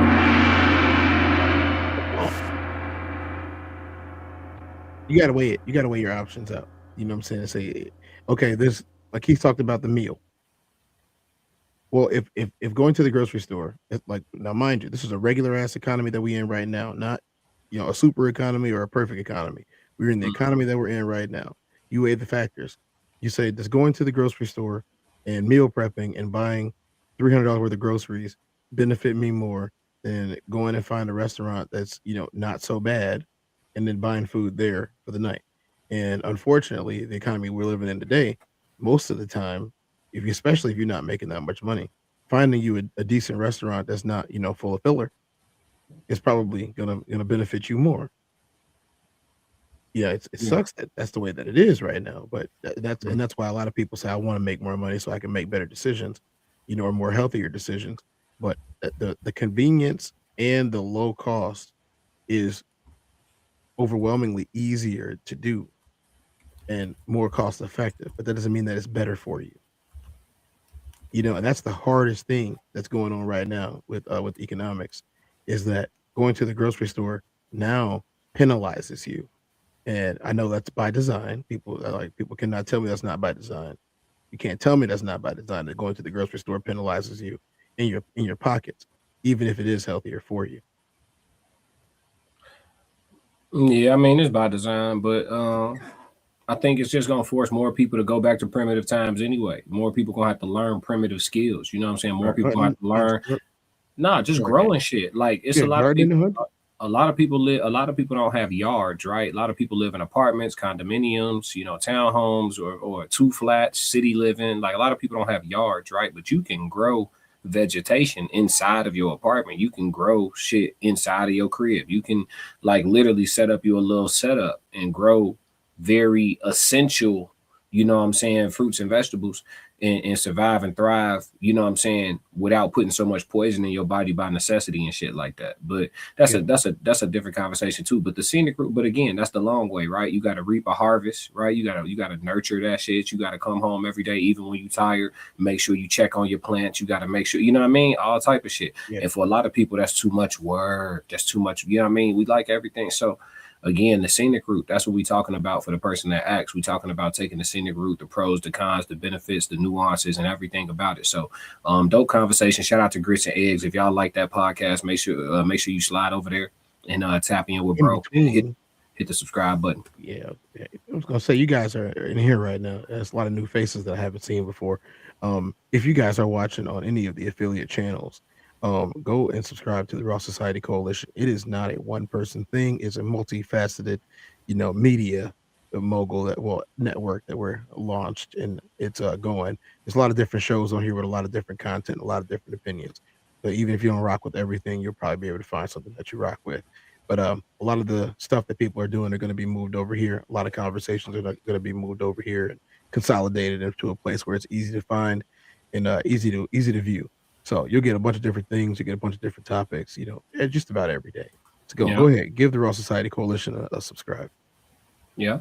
Andrea or Andrea, however you say it. I'm sorry if I'm pronouncing it wrong. She said, no, it's definitely on purpose. Appreciate you tapping in. Mikey said, you can grow food in your crib. I grow lettuce and spices. That's what's up, Mikey. He said, since the tariffs came in, I can't get the fresh vegetables I need for my diet. So we started growing some. Smart man. That's what I'm saying. Out of necessity, you're going to see a lot more. He said, I prefer grits and bacon type shit. A lot of sodium. Yo, God bless you. Much love, much love. We appreciate you sliding through. We appreciate you being positive. You know what I'm saying? For sure. Let's move to the last segment, though, bro. Let's get a little Mimi in here and a little Herbie. Let's see. So why your friends don't support you on socials? Let's get it. This was sent over and sponsored by the Tez Down. If any crashing out occurs, instigated by Tez. But I don't think it's gonna be that type of video. This dude seemed like more of an educational person than a crash out inducer. Let's see here. All right, let's listen to what bro got to say. This is gonna be interesting. I didn't watch it. I just, I saw the first 5 seconds. I was like, let's roll. So here we go. It's got an intro. So let's get past the intro. Yeah, short video. Oh, okay. So I can just play the whole thing. First, like 4 minutes. Welcome. You made it. I had to get my notes for this one. Why some friends may not be supporting you, but supporting celebrities they don't even know. Have you ever noticed how your friends and family can scroll right past your posts, but when it's a celebrity they don't even know, they're tagging, liking, commenting, and sharing like crazy? Let me tell you, it's not just you. This happens to a lot of us, and it's not the reason you think. There's a psychological reason behind this. Today, I'm breaking down the psychology behind this behavior, and trust me, it's not just as simple as them not liking you. It's deeper than that, and by the end of this video, you'll see it's not about you, it's about them. First, let's talk about aspirational identity. Celebrities represent who people want to be. They're living the life that many dream about: luxury, fame, and success. Supporting a celebrity feels like aligning with that dream. It's their way of saying, that's who I want to be. Now, when it comes to you, they don't see you as someone aspirational because they know you. They've been around you. They've seen your ups and downs. They've seen your struggles. And here's the kicker. They see you as someone on their level. Supporting you doesn't feel like dreaming. It feels like reality. And reality isn't always accepting to people. Number 2, the familiarity bias, the prophet phenomenon. If you and your word for a prophet is not without honor except for within his own hometown, check this. This ties into what is called the prophet not accepted in their own town phenomenon. People are less likely to value what's familiar to them. When they look at you, they see their neighborhood, their cousin, their high school, their classmate, someone they've known for years. But with celebrities, there's mystery, there's distance, there's polish, and they don't see the flaws or struggle, just the highlighted reel.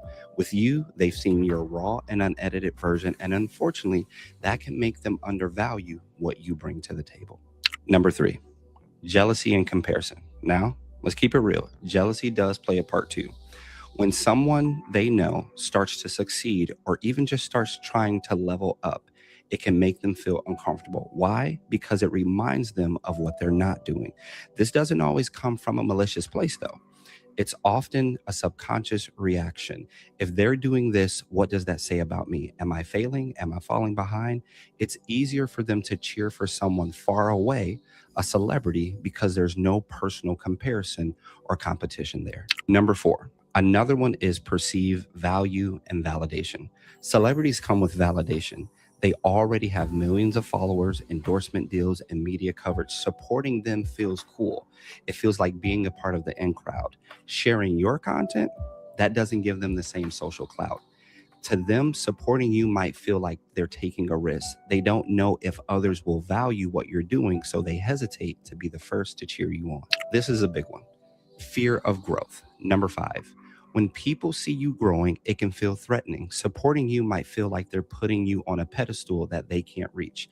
It's not always intentional, but your success might challenge their sense of identity or make them feel like they're getting left behind. Number 6, the parasocial relationships. This is where people form emotional bonds with celebrities, even though they've never met them. Social media creates this illusion of closeness. They see celebrities post, they hear their stories, and they feel like they know them. Meanwhile, your relationship is real. Real relationships are messy and complicated. And that imperfection doesn't always inspire them with the same kind of admiration. Okay, so here are the takeaways. So what does this all mean? First, let me say this loud and clear. It's not you, it's them. Understanding this helps you let go of resentment or self-doubt. Their lack of support isn't about you not being good enough. It's about their own perceptions and insecurities. Second, remember this. The right people will find you. Sometimes strangers will be your biggest supporters, as all of us know, because they don't all have these biases. And finally, keep showing up. Your wings are yours to spread, whether they clap for you or not. In closing, I want you to let me know in the comments, have you ever experienced this? Do your friends and family support you, or do you feel like they've kind of been silent and they could do a better job? Personally, I would love to hear your stories in the comment. What is it we can share? What is it we can do? Is there anything we could be doing a better job of when it comes to supporting people that we actually know? And as a reminder, sometimes the people closest to you can't see your wings until you're already flying. So keep going. Do you?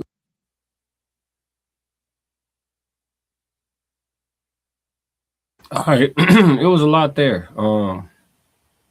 It was a lot there. So why? I mean, he broke down the psychology behind, why I guess people who are close to you will support people so far away.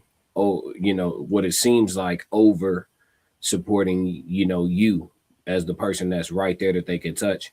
And he was saying that pretty much, understanding the psychology of it can allow you to handle it better and to not feel that resentment or that for some people, anger or disdain, towards those people who are considered to be your warm market, right? I don't know about the more you understand, the less you feel the resentment. I think that the resentment, you're going to feel that anyway. I think it comes along with the journey, to be honest with you. You know what I mean? You're going to have, because just like there's a populace of people who know you from around the way that will post Drake all day or post whoever, Will Smith all day or post The Rock or whoever else they follow that they don't personally know, never met, you know what I mean? Don't know them from a can of paint.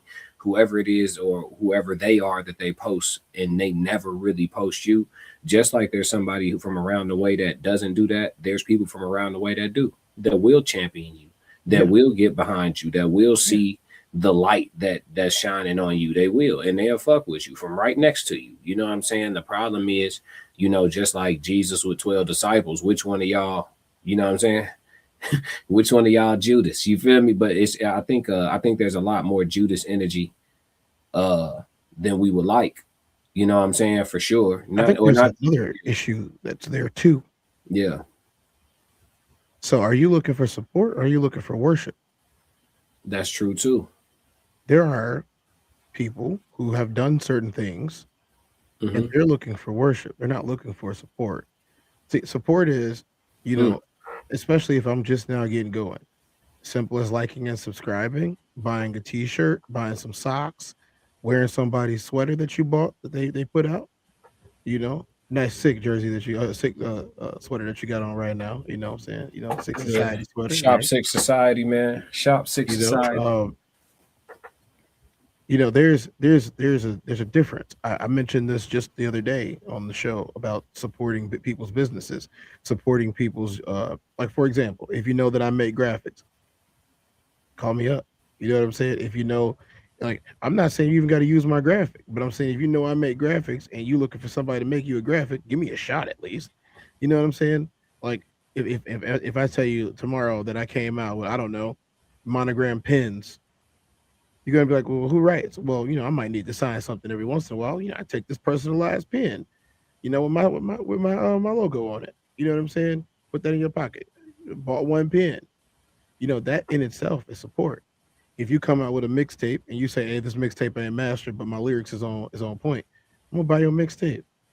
You know what I'm saying? Like, I'm not looking for you to have the polish of a bad boy record label. You know, I'm not looking for that. I'm looking for, okay, did you put your foot in this one? You know what I'm saying? You tried on this one. You did your thing. I'm not saying that I'm going to buy 500 copies. I'm saying that I bought a copy. And then other people say when I'm playing this song, hey, who that is? Hey, y'all go to this SoundCloud or this website and y'all go ahead and get y'all one too. Matter of fact, you might not even have to spend no money. It might be uploaded for free. Just give them some spins, like it, put it in your catalog of things you listen to. Matter of fact, do me a favor, listen to it 5 times and then tell me what you liked about it, what you didn't like about it, and then, you know, I send some feedback back. Those are all versions of support. But just saying, oh, he sucks. You have never heard anything that he's ever done, or he sucks. You have never seen anything that he drew. Oh, but you know, I grew up with him, and then he used to play the clarinet. Not saying you played the clarinet, it's just an example. You know, like, oh, he No, I'm following you, bro. You know, or, you know, we were in BCB together, or, you know, I remember when we was on Trojans, you know, just stuff like that. And I'm like, okay, but that was a long time ago. He could have took whatever little bit of talent that he had there and rolled it over through hard work to increase it. He took whatever passion that he had for what he was doing, and he could have rolled it over to increase it. By the time that you saw this person again, you're going to say, oh, I know them. They used to date such and such when they was 14. You know how dumb that sounds? And that, but that's the mentality that he's speaking about. People that remember the time you tripped and fell because your shoelaces wasn't tied when you were 12. Like, that's your whole personality, is tripping on your shoelaces and falling and busting your head wide open. That probably only happened once, to be honest. But that's what they remember, and that's for some reason their brains won't let you grow up in their brains. Their brains won't let you mature, get better at your craft. Like, oh, I could never support him. I mean, I actually really could. And, you know, there's another artist from around the way that, you know, I just support. I don't even like his type of music, to be honest, but I support it because it's not bad music. People love it, but, like, I think that his talent level should have him a little bit up higher. So every time he do something, I act like, hey, well, I hit the like button. I say, that's another good track, man. Keep it coming. You're working hard. I don't say this is the best thing I ever heard. No, I don't have to do that. But I do support the man. I hope he goes as far as you can go in the industry. Yeah. You know, it's very simple. Well, what does that got to do with you, Cortez? Nothing. I just want him to win. Nino, what up? What up? He said, what we doing? What we doing? Yeah, for sure, for sure. Yeah, I think that the biggest message I would give to people that's on their grind is not to not take it personal. Shit, having a chip on your shoulder is useful. But what I would say is that just do the shit for the yeses. You know, I think people pay too much attention to the no's. You know what I mean? Just do it for the yeses, man. Do it for the people who gonna take you as seriously as you take yourself. And just keep building on that, and just keep stacking and compounding, you know, followers, subscribers, etc. Whatever it is that you're doing, you know, customers, whatever, you know what I'm saying? And just keep building, focus on the yeses. And then when you do give the no's energy, make sure that you transmute that energy and weaponize it for productivity. If you got to take that negative energy to the gym with you to fuel your workout, use that shit as pre-workout. Use that shit. Artist, write an album. Yeah, write an album. If you know what I mean, just transmute the energy, weaponize the energy, you know, that people giving you of their lack of belief or their lack of support. That would be the advice I would give, because honestly, saying that, oh, I understand the psychology of my haters now. So because I understand, I ain't tripping. No, I'm still tripping. You know what I'm saying? Like you hear how cold these motherfucking verses is, or you see how dope this artwork is, or you hear how raw this guitar riff is. Don't act like this shit ain't elite level just because you went to 6th grade with me. That's crazy. You know what I'm saying? So like, yeah, but at the same time too, I think a lot of people are guilty of wanting validation from people in their hometown or people that's from around their way, wherever they from, like a little too much and shit. Like I always tell people, even though it's harder to do, focusing on your cold market. For those who don't know the term cold and warm market, your cold market is people who don't know you from a can of paint. Focusing on your cold market with whatever it is that your product is, whatever it is you pushing, even though it's gonna feel like tapping a fucking hammer against a brick wall at first. Once you start chiseling away a bit, you know what I'm saying, and you really build off your cold market, the way that they're going to spread what you do by word of mouth organically can't be paid for. Yeah, you can't. Your warm market, you damn near got to send them a text and say, hey, can you share this around to some people you know for me? You got to ask them. Your cold market, they sharing your shit for you. Like, yeah, you ain't got to say shit. They're coming back because they enjoy what you're doing, not because they're just trying to support you. Now, real talk. Now, when that overlaps, so that it does overlap, that I'm enjoying myself at the same time as supporting somebody. I love when that happens. Yeah, for sure. I love when that happens, but it would never have gotten there if I didn't make my mind up from the beginning to just, well, I mean, I know them, I'm gonna support them. Yep. Especially when it doesn't cost me any money. Yeah. And I'll say this, people who work on their craft, because if you come out with something that's garbage, I can probably tell you that it's garbage. I'm not saying that I won't be like, hey man, keep working. You got something. Obviously you got something, but this wasn't it. This wasn't the greatest product in the world. I can tell you where, as a consumer, what I would be looking for a little bit more from your product, whatever your product might be, and you can take into consideration that if you want to complete, if you trust me enough, if you want to please your consumer base, or you say, look, everything that I do is gold and I'm going to keep on doing it the way that I'm doing it. You can say that too, or you can say, look, I'm going to take that in consideration. And, maybe I might do a project that more aligns with some of the things that you might want to see or hear and see where that takes me. You know what I mean? You can do that.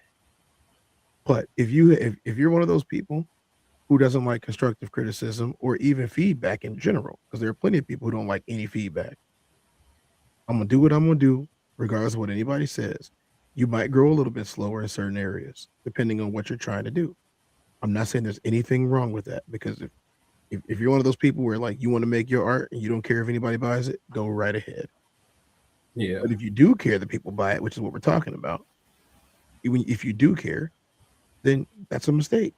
I will also say one last caveat about this, about the homegrown people.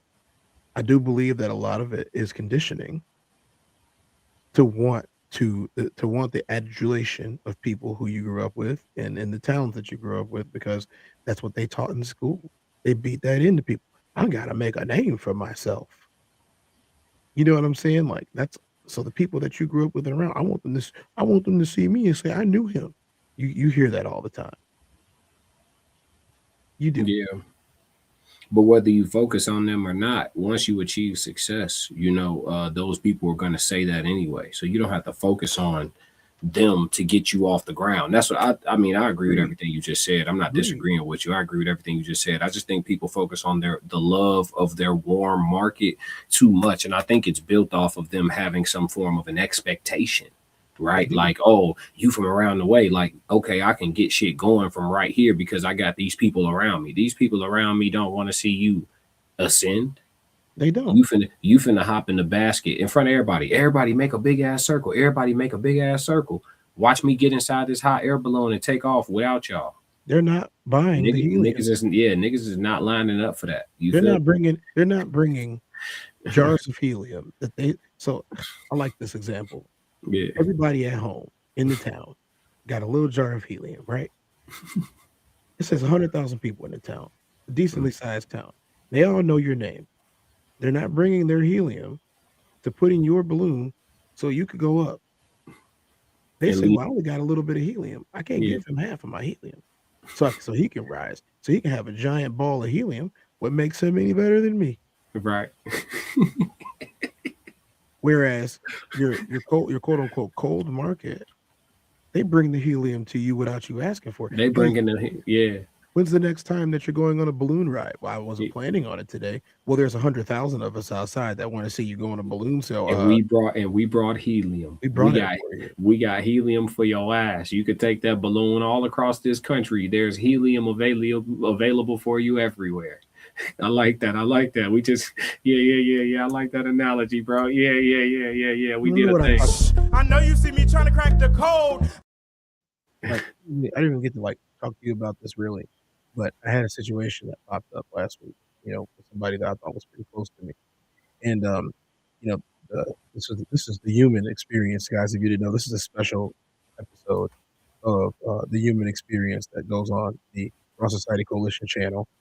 This is not the Tiz Down, as you guys have probably realized already. And it's also not classical, but you have Tiz, you have classic here to do the human experience. And, part of that is, relating this. I'm going to relate this back to me today. Just last week, I was 10 minutes before I had to go live and do a show. And I had someone, call and message me and tell me, what you're doing is weird. And I was like, what's weird about it? Like there's over 100 million YouTube channels. I was like, and a lot of them are very successful. Well, what makes you think you're going to be very successful? I didn't even answer the question.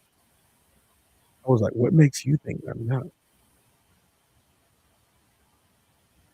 Well, you could just, spend your time on something else. Yeah, I don't want to. And in the conversation at that point, you know what I'm saying? I'm going to give extra energy on it. I talked to somebody else, who I do like to see what they think about it when, they went through this before. And, they got successful. Talk to them like, hey, you got successful, and you dealt with this. And, the things that you can't care about what the people saying you're not going to do when you got a plan already. You got a plan. The plan's going to work, right? Yeah. Plan's going to work, right? You like what you're doing, right? Yeah. Well, you're going to let somebody take it from you when you like what you're doing. The plan's going to work. Who are you hurting? You're not hurting anybody. You're enjoying yourself. You're having a good time. Even if you got nobody watching, you're still going to do it, right? Well, yeah, I did it when nobody was watching. Okay, then what's the point of arguing about somebody else, about why they can't support or why they can't see your vision? There was no point at all. It was just, they don't want to support, let them go. Don't worry about it. The people who want to support you will. You'll find your tribe. And guess what? It might not be the people that you thought would support you. It might not be. Matter of fact, it's almost never them. There are still people in North Carolina right now that talk badly about Michael Jordan. He wasn't really that good. I never really thought he was that good.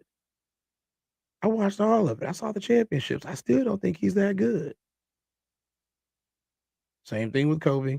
And like, yes, even baby Bron, there's still people that are going to tell you, well, you know what? I was on that team at St. Vincent, St. Mary's. He wasn't really that good. He just had the media coverage. Look, man, people will always come up with a reason to try to stop you from doing what you want to do, especially when you ain't hurt nobody. Especially when you ain't hurt nobody. But your people will find you. They like what you do. What did Eddie Murphy say about it when Bill Cosby called him about his content? Yeah. And then Eddie talked to Richard Pryor. Eddie said, well, this is what Bill told me. Richard Pryor said, hey, do people laugh when you say what you say? Yes. Do they have a good time when you say that stuff? Yes. Will you tell Bill I said to shut up? Obviously, I had to paraphrase the end because Richard Pryor, as we know, was very uncouth. I didn't feel like being like that right now because I'm not Richard Pryor and I'm not telling jokes. Sometimes you just got to keep it moving. The people that you thought was going to support you might not. And that's cool. The people who want to support you will. And especially if you're a new creator, if you're a new anything, you really only want people supporting you that want to support you. You don't owe those people anything, and they know you don't owe them anything except to do what you're doing, and that's why they're supporting you. And I'm perfectly okay with that. Like I used to get mad, bro. I used to get mad when people didn't support me when I was doing something. And then I was like, why am I worried about them supporting me if I'm enjoying what I'm doing and other people support me? Why not focus on the people that support me and not the people that's not? Hey, bro, when I first learned how to get bread as an independent artist without being famous, right? Because that's a code that I had to crack. I'm not finna tell. I think I've told it on content before, but I'm no longer telling how I cracked that code for free. You know, if somebody want to pay for consultation, let me know. But I will say this much: this is a free nugget. I was working a corporate job, and I was like, all right, the mission was always to get out the day job vibe anyway, right? It's to go full-time artist, right? And I realized very quickly, without a way in or without some wild ass amount of thousands of dollars to put behind myself, because you essentially, to get into the industry, you got to know somebody or purchase your way in. I'm gonna just be real with you. You buy your way in. Well, that falls under the umbrella of knowing somebody, but it doesn't have to be that way. But yeah, like that too. You know what I'm saying? But essentially, I mean, to get into the industry, you either purchase your way in or you have relationships that get you in one way or another, right? When I realized I didn't have the relationships or the capital to infiltrate in that capacity, I quickly was like, all right, how do I make bread in this shit without becoming big and famous? I figured that out and I cracked that code. But I will say this, for a while, until I was able to fire my boss and go full time on my music pre-pandemic, for a while, my mission was to get 200 people to spend $500 a year with me. Do the math on that. Get 200 people to spend $500 per year with me. That was the mission. Y'all do the math on that. What's that? That's 100 bands, right? So, like, if you get, or you could do, I'm trying to get 100 people to spend, I'm trying to get 1,000, right? You see what I'm saying? 100 people to spend 1,000 with me, or 200 people to spend $500 per year with me. That would make me a 6-figure artist, right? And because you independent and you living off music only, you can write off damn near your whole life on taxes and keep a majority of your 100 bands if you know what you're doing, right? So that was the game plan for a long time. I just had to figure out how to execute that. Okay, how do I get 200 people to spend $500 a year with me? I figured that shit out. You know what I'm saying? Obviously, the pandemic impacted all entrepreneurs, and especially entertainers, right? So we all felt it. Mikey, I'm sure, felt it if he's getting paid gigs. You know what I'm saying? But I will say this is that worrying about the motherfuckers who ain't fucking with it, like I said, unless you weaponizing that shit, it's really futile. It's a very futile thing to do. Like, the goal is to focus on the yeses and understand it. Look at it like a shooting percentage. I'm trying to get 200 people that fuck with my brand enough to spend $500 per year with me through things that I'm providing, obviously, right? Shows, merch, whatever, right? If that's the mission, I might have to talk to or interact with or put myself in front of or open up for enough artists and be and perform in front of and go to enough venues and do enough shit for free just to be seen and recognized and loved for what I do. I might have to do an unforeseeable amount of that to get to that goal. Do you love it? But what benefit does it matter to me if the 200 people all were from my high school or all were from my middle school? Or you get what I'm saying? I do. People spend too much time giving a fuck about how motherfuckers act. Even when you're at home, you could be at home, not worried about the people at home. You feel me? Like, bro, I've performed in Mexico. I've performed in the Philippines. I performed in Greece. I performed, like, brother, I have rapped around the world.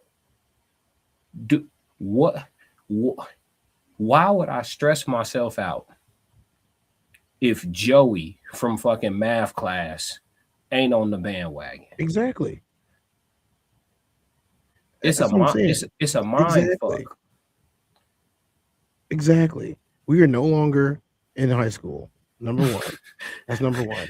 Number two, anytime that you say you love something, and whether regardless of what the experts might say or who the people who are so-called experts, if you love it, you'll do it for free. If you love it, you'll do it for free. That's not saying if you want to make money, you'll do it for free. I'm saying if you love it, you'll do it for free. If you don't love it, I can understand why you wouldn't want to do it for free. I can understand. Real talk.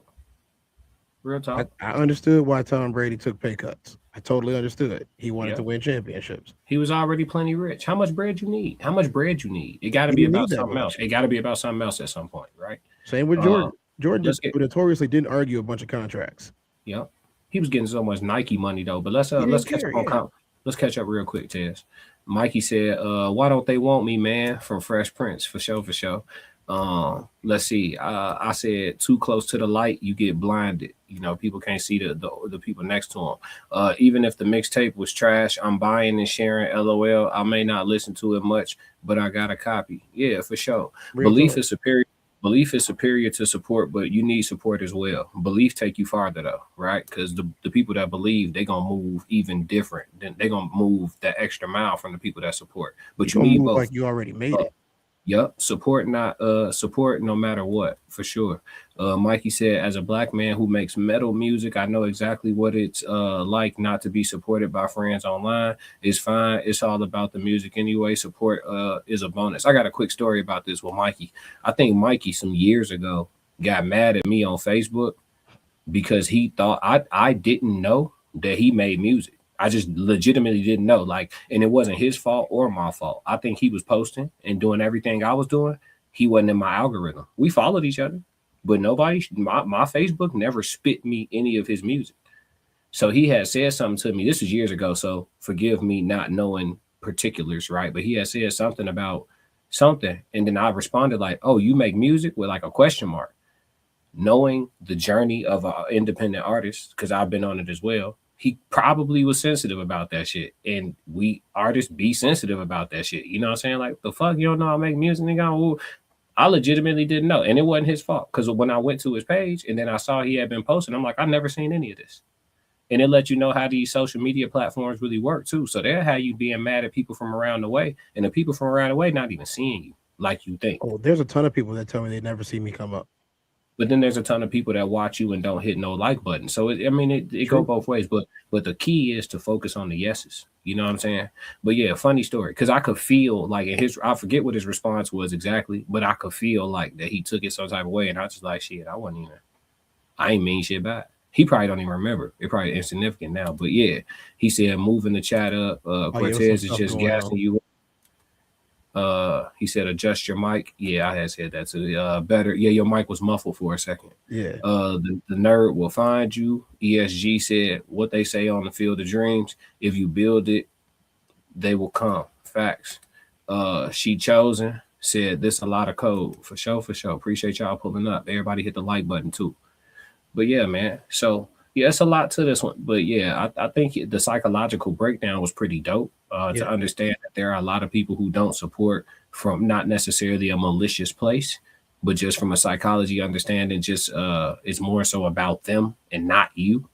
Yeah. And so taking it personal doesn't make sense. You know what I'm saying? But, I would just say focus on the yeses, man. They're not trying to put their helium in your balloon. You just like them to them. Yeah. We ate lunch together at the same table. Talking about you about to go to the stars. You ain't about to go to no stars. I would have went to the stars. Hey, Pookie, you heard this? Ray said he going to the stars. Dumbass, look, you know. Yeah. Sometimes you just got to keep it moving, man. He don't know. Yeah.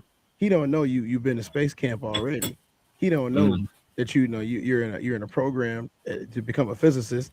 He doesn't know that you did all of that time, in the Air Force, in the aeronautics program, so you could be an astronaut. He didn't know none of that. You know what I'm saying? He didn't know any of that. He didn't pay attention to it either. Hey, Ted, I'll tell you what, man. We wrapping this one on why friends don't support on social. But look, hey, bro, we did some good numbers tonight, man. Thank you for everybody that's up on the early morning or the late night tapping in with us for sure. We got a lot of new faces in here. Please, y'all, make sure y'all subscribe to the Tears Down, subscribe to the Classic Codes, and subscribe to the Raw Society Coalition. This is streaming on all 3 platforms right now. So wherever you watching from, subscribe there and you can tap in with the rest from there. But yeah, man, bro, we did numbers tonight, bro. It's been a cool little wave passing through here. Yeah, man, chat's still on fire. Bro. Yeah. A conversation with Soft Rain said, yes, indeed. You know, she tracking in the background. Look, she talking once every 30 minutes. We did a thing tonight, bro. Hey, listen, the late night window. Hey, Red Room did some shit last night too, man. Red Room did some numbers last night. No, I said did some numbers, bro. It's cool. Like, yeah, it might be. We might have unlocked some shit. ESG said sometimes you can't let people know your next move because they will prey on your downfall. Oh man, literally. Yeah. Literally. Yeah. Literally. I've had people call places. Cast spells on you the whole 9 yards. I stopped posting. So this is back when I was just worried about my job, right? Mm-hmm. And like, I don't know, bro, like looking back on it, I'm not really sure what I was thinking. You know what I'm saying? But like I had a faux pas. You know, I used to think that like, okay, everybody else is doing this, I got to do it too, right? And so I will post like, I got this new job, and I look at me, look what I'm doing, and you know, I'm just like everybody else. And like, I would have like ridiculous things. So one time I got a job, and I really did like my job a lot, and you could tell I liked my job. I was posting about it all the time. That should be dope when you like your job, bro. Everybody liked me. I was moving up fast. Like I was putting a program to like basically do what I wanted to do, was travel with doing this, and you know, and then I got called into the office like a couple months in, and they was like, "Hey, we have to let you go." And I'm like, "What do you mean you gotta let me go? What I do?" They're like, "You didn't do anything." And I was like, "Why y'all look like y'all about to cry?" And they was like, "When something like this happens, we have to like immediately terminate. And like, we know it's not your fault. And like, even when we investigate this, you're gonna get a letter back about the investigation, but we're legally not allowed to rehire you because of our company policies." And I was like, because basically when you going from there, you go. You know what I'm saying? Like, that's kind of how it is with them. If you're going, you go. You don't get to come back. And the lady, she closed the door to the office, and she was like, "Hey, I was gonna talk to you real quick." She was like, "I don't know who, you know, people that you upset or made mad, but like somebody that knows like very intimate details about you called and made a complaint. We're gonna investigate the complaint. Like, we don't think there's any merit to it, but this is company policy. So please don't be upset with us, and please keep in touch. And like, we always take care of you if you come back to like patronize the business." And I was just like, "Look, I'm not even mad right now at y'all." I'm like, "Let me get to the bottom of this." I got to the bottom of it. Long story short, it was just, you know, people calling and saying some stuff about me. Wasn't even true. It's like they investigated it and everything, and they was like, "This sucks." Bro, why do okay, so if you doing something right, you gonna have some haters, but why are your haters so intense? They're malicious. Last week your fucking meta got shut down. You had to dispute to get your meta back. Like what? Like, why are your haters so intense, bro? I'm gonna tell you, I'm not just a supernova. You know what I'm saying? Like, I'm burning at a frequency that is so high on just about everything that I do, because I put parts in. I know a lot of people don't believe in this, but I leverage parts of my soul on my projects. The gas is soul energy. You know what I'm saying? Like, this is not just, if it works, it works. No, the gas for what I'm doing, we're working with, you know, some nuclear stuff here. There's some chain reactions going on. So I'm able to shine brighter than I'm supposed to. I'm able to go farther than I'm supposed to. And for some reason, it just pisses them off. Bro, I don't know what you be saying, you know what I'm saying, to these people. I don't know, you know what I'm saying, what the situation is, but hey, hold on. John, enjoy your time out. Hold on, this shit keep moving. Enjoy your time out. Matter of fact, we just gonna block you all together. Eat dirt. Yeah. Eat dirt with syrup. Eat dirt with syrup. Yeah, I got time. Listen. We so chill, they think we don't know how to troll back. They Tez, Ted, we listen, they done called us at 3 a.m. You know what I'm saying? And they think shit's sweet. Boy, listen, this shit can activate any moment. Today I got time, cuz. This shit could activate. But back to regular scheduled programming, man.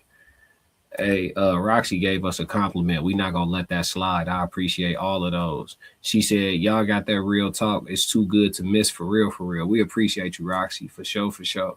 Conversations with Soft Rain said I probably need to keep these late nights popping, especially on the weekends. LOL.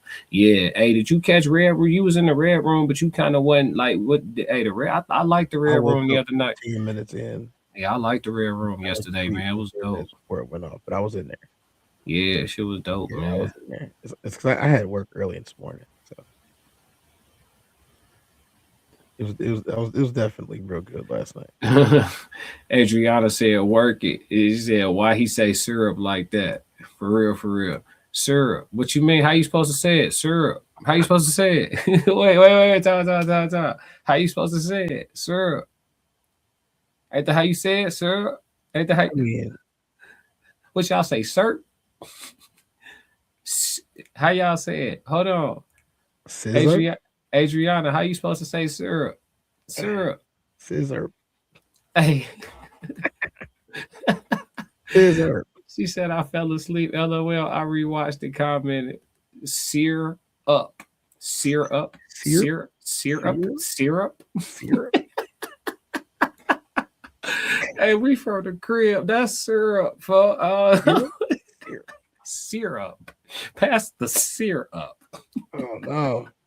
Man, go get some rest, gang. We can shut this shit down, man. It's been another one. Simply hold on, is that Momo? Yes, yes, it is. What's up, girl?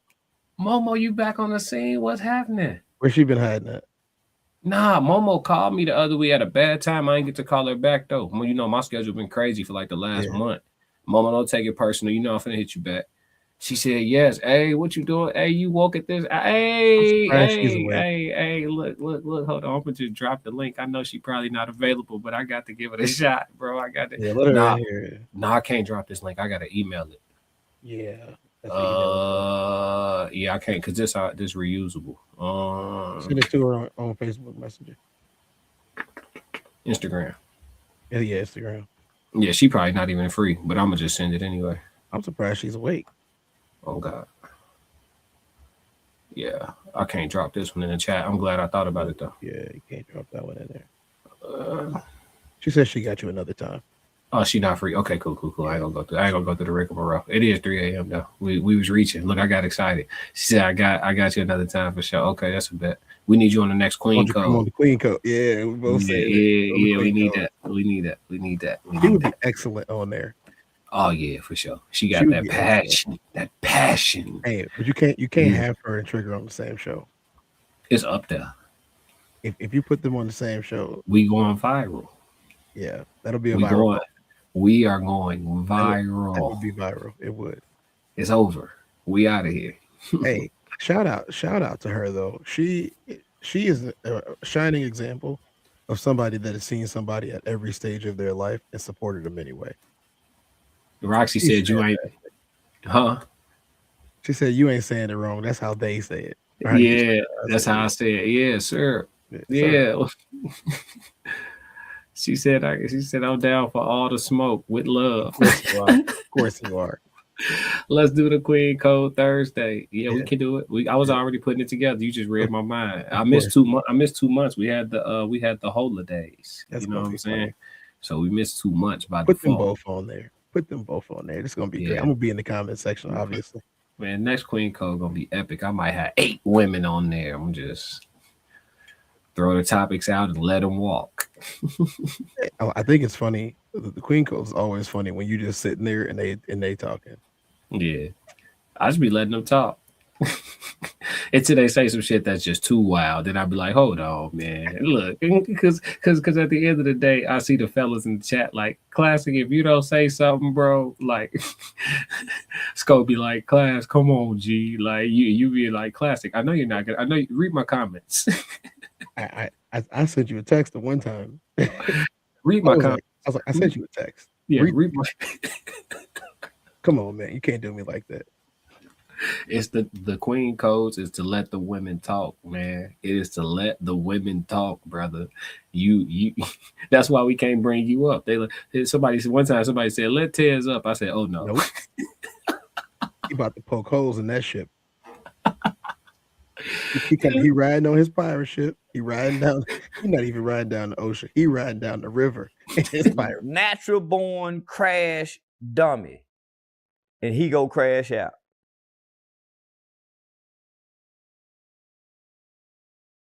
Yeah, the water.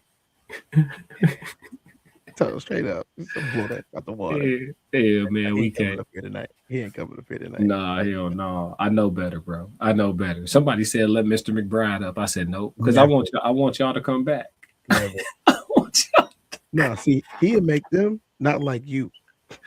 Nah, impossible. Nah, it has happened. It has happened. It has happened. It has happened. I had this chick, she got into it with him, made it my fault that she was even talking to him, called my rhetoric misogyny because of him. And I just blocked her. She was fine too. But yeah, once you insult me, you gone. I ain't listen. I ain't gotta force you to respect me. I'ma just respect myself. Be gone. Be gone. Yeah, it's all good. You think I'm a misogynist? Perfect. I'm gonna get the fuck out your way. Yeah. Let me get to it before you do it. Fuck you talking about? Hey, listen, I told you. That's why when the trolls come in here, they have no idea. They have no idea, boy. What are you talking about? Nothing. Don't even see what I'm saying. It's getting late. Yeah, simply Momo said, I'll be on my best. I'm sure I won't trigger nobody. Shit. Impossible. You scared not to. Yeah, you're not scared to disagree. We appreciate that classic LOL. For sure. We're gonna let you talk. Even we know y'all gonna double, triple, and even quadruple talk. But we gonna let you talk. Impossible. He said, y'all fuck with that Memphis funk. I don't even know what that is. I ain't gonna hold you. I have no idea what he's talking about. Let's wrap the show, man. I don't even like Memphis.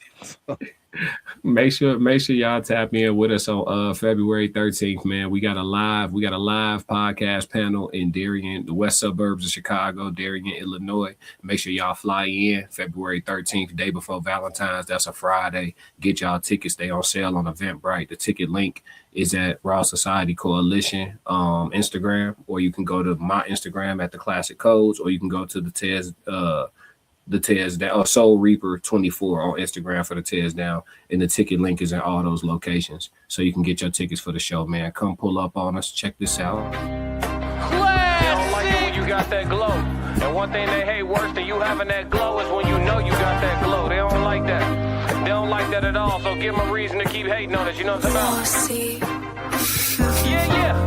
Yeah, oil farming, home up in rank. Step in the room, they paid away. I get treated like a milli tank. Southpaw like I'm really tank.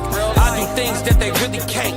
Envious, cause they really ain't. I'ma win any type of way.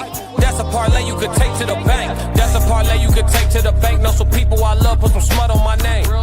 I'ma still love them the same. I'ma love them from my... Yeah, man. So make sure you tap in with us on February 13th.